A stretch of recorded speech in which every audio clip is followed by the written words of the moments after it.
ഏതായാലും പറഞ്ഞു കൊടുത്തു, ഒരു നല്ല കവിതയാകാരെന്നല്ല. ക്ലാസ്സിലെ കവിതാ മത്സരത്തിൽ ആ കുട്ടി എന്തെങ്കിലും ഒന്ന് ചൊല്ലണം.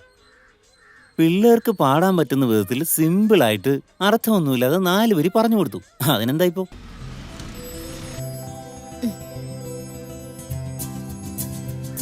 ബൈ.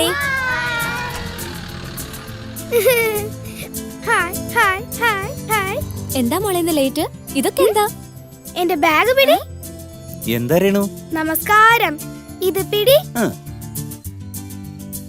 ഇനി ഒന്ന് കുനി. എന്താ ഇതൊക്കെ?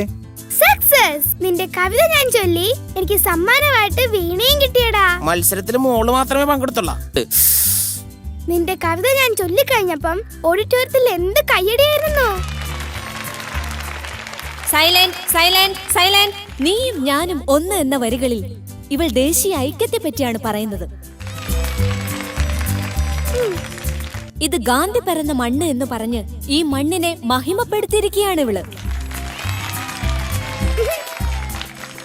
ടീ കടയിൽ നിന്ന് തിന്നു നോക്ക് മണ്ണ് എന്ന വരികളിൽ ഇവൾ പറയുന്നത് എന്താ? എന്താ? എന്റെ ഗുരു, ഇത് ഗുരുവായല്ലോ. നിത്യഭക്ഷണത്തിന് കഷ്ടപ്പെടുന്ന സാധുക്കളായ ജനങ്ങളെ നാം എന്നും ഓർമ്മിക്കണമെന്നാണ് ഈ വരികളുടെ അർത്ഥം.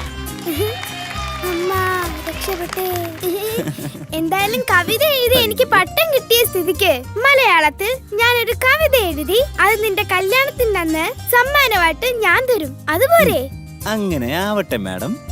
നീ വേഗം പോയി ഒരു നല്ല പെണ്ണിനെ കണ്ടുപിടിക്കടാ. ബൈ.